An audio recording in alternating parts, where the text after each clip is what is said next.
जाहिर शाह शराजी साहब एक बार फिर से हमारे साथ मौजूद हैं, उनसे बात करेंगे। जाहिर शाह साहब, इस वक्त जो मनाजिर हम देख रहे हैं उससे कहीं से भी नहीं लग रहा कि अली अमीन गंडापुर पे किसी किस्म का कोई दबाव था या इस तरह का कोई भी मामला था। उन्होंने न सिर्फ उनको पगड़ पहनाया, मुबारकबाद दी, उनको गले मिलके बाकायदा तौर पर हंसते हुए हमने देखा है कि वो उनको वेलकम कर रहे हैं। देखिए, मेरे ख्याल में इंटरनल जो पार्टी के मामला हैं, अगर ऑब्जेक्टिवली देखा जाए तो सुहेल अफरीदी अली अमीन गंडापुर की कैबिनेट में वजीर भी रहे हैं और काफी करीबी हम कह सकते हैं ताल्लुक है उनका। वैसे कॉन्फ्लिक्ट वाली बात विजिबल नजर नहीं आती। बहरहाल जो अली अमीन गंडापुर की रिप्लेसमेंट के मामला हैं वो पार्टी के बानी चेयरमैन या उनके दरमियान आपस के जो मामला हुए हैं उसके ऊपर शायद उनको रिप्लेस किया गया है। और मोर और लेस हम कह सकते हैं कि ये कुछ ज्यादा मामला जो उनकी हमशीरा हलीमा खान और इसके अलावा बुशरा बीवी और साथ साथ एक और खातून MPA थी, पहले मिनिस्टर थी, उनको बाद में सेनेटर बनाया गया, मशाल यूसुफजई। ये तमाम मामला शायद इस तरह है और गलतफहमियों की बुनियाद पर हुआ है। तमाम इस वक्त जो प्रोसेस है वो बड़ा स्मूथली हो गया है। 90 वोट ले लिए हैं।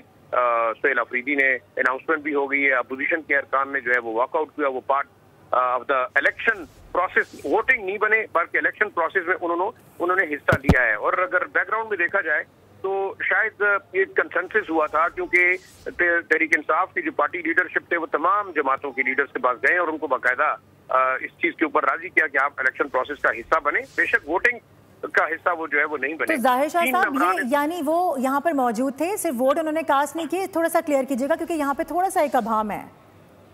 देखिए, इलेक्शन प्रोसेस में हिस्सा लेने का मतलब ये है कि उनके नाम अनाउंस किए गए, कैंडिडेचर अनाउंस किए गए चारों पार्टीज की, लेकिन उन्होंने जो डॉक्टर इबाद हैं उनकी तकरीर के बाद तमाम अपोजिशन जमातें जिनमें पीपल्स पार्टी, JUIF, PMLN और ANP के भी अरकान शामिल थे, उन्होंने वॉकआउट किया। ये उनका कंसेंसस डिसीजन था अपोजिशन का।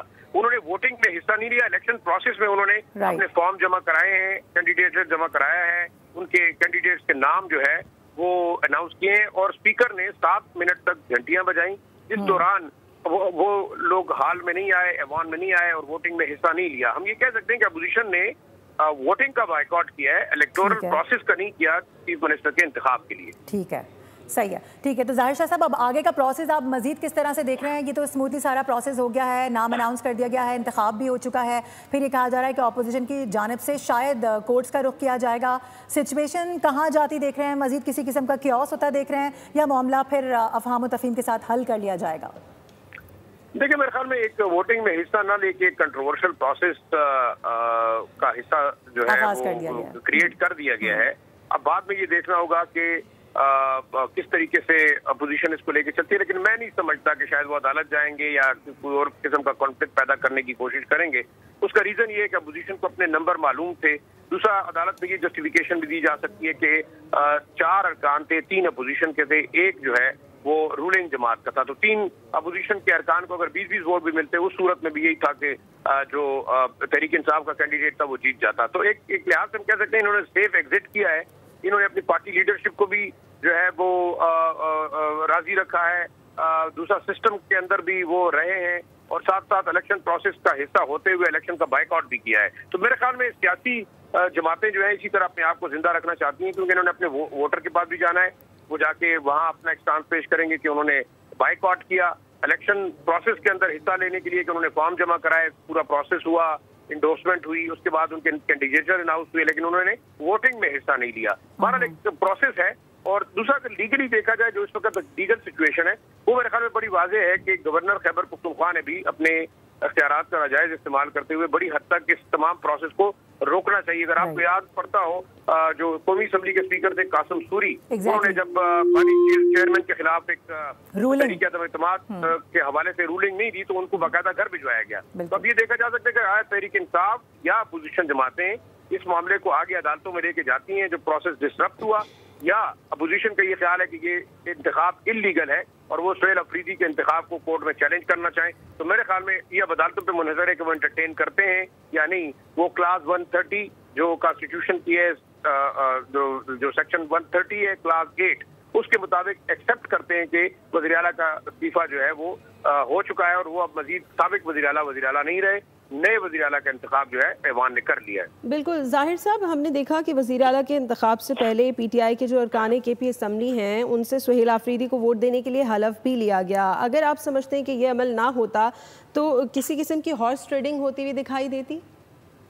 देखिए, मेरे ख्याल में जो इलेक्शन कमीशन ने जो एक डिसीजन किया सुप्रीम कोर्ट के डायरेक्टिव के, वो भी 2 साल बाद, ऑलमोस्ट साल बाद, कि जो सुन्नी इत्तेहाद कौंसिल और तहरीक इंसाफ, क्योंकि उनका कैंडिडेचर जो है वो एज अ पार्टी नहीं था, लिहाजा उनके तमाम 35 अरकान जो यहाँ पे थे, और उन्होंने उस जमाने में एफिडेविट भी नहीं जमा करवाए थे कि वो तहरीक इंसाफ के मेंबर्स हैं, उनको उन्होंने डिक्लेयर कर दिया आजाद मेंबर्स।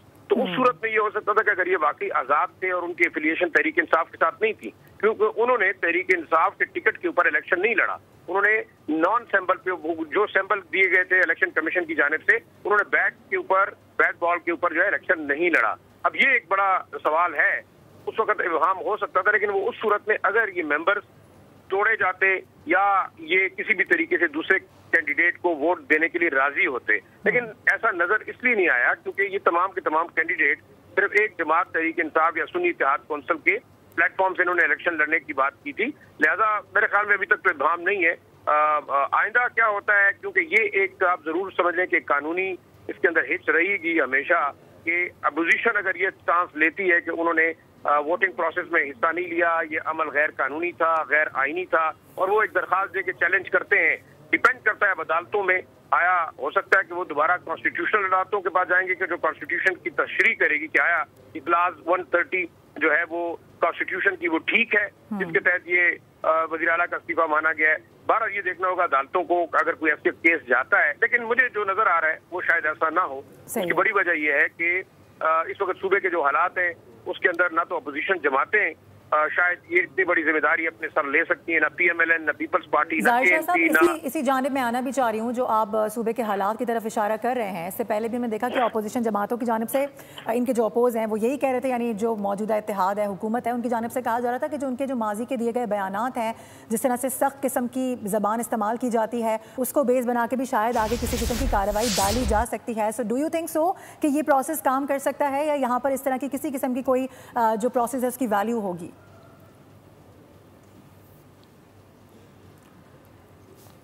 ज़ाहिर शाह साहब से शायद हमारा राब्ता मुनक़ता हुआ है और उनसे दोबारा बात करने की जी आवाज़ आ रही है?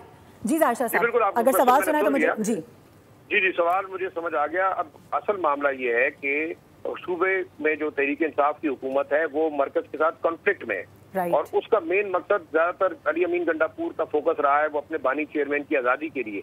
बाकी गवर्नेंस के इश्यूज तो बहुत सीरियस हैं। अब ये देखना होगा कि गवर्नेंस के इश्यूज किस तरफ जाते हैं।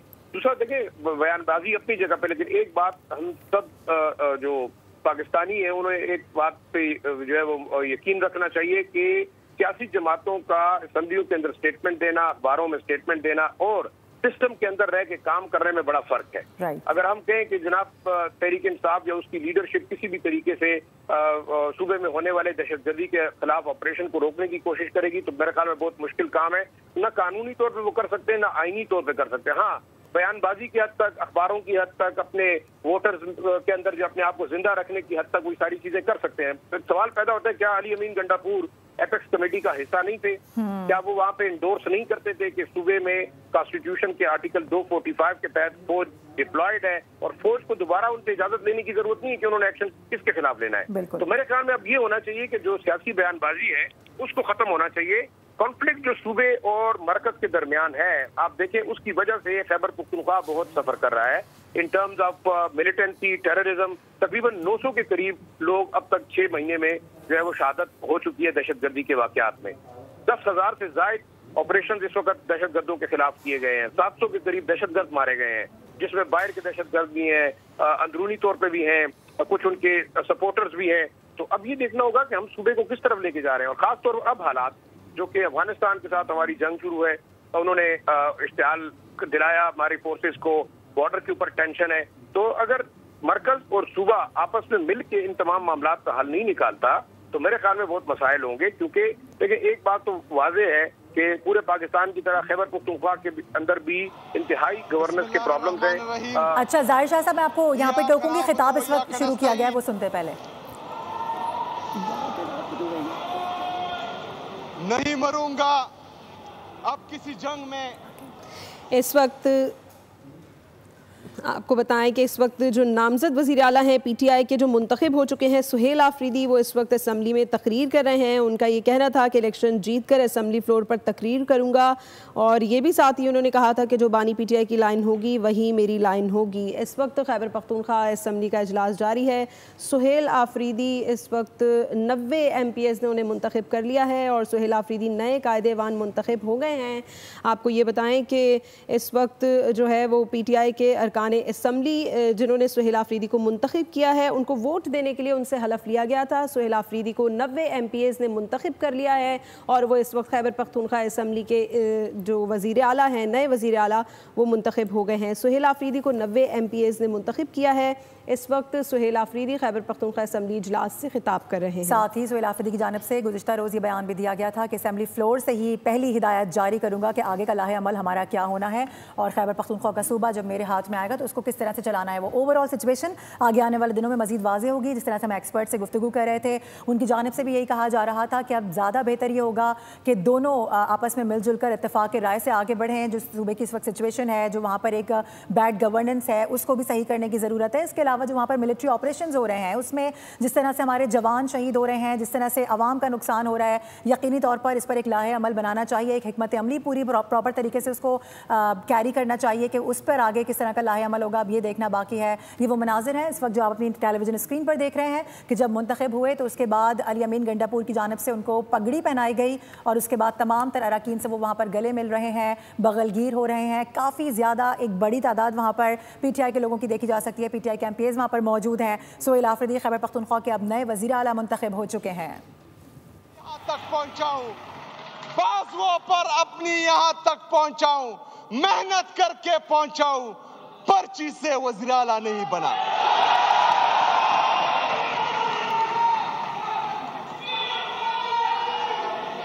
मैं जमात इफरीदी ज़बर तसव्वुम मैं सब्सक्राइब करें और बेल दबाएं ताकि कोई खबर रह न जाए।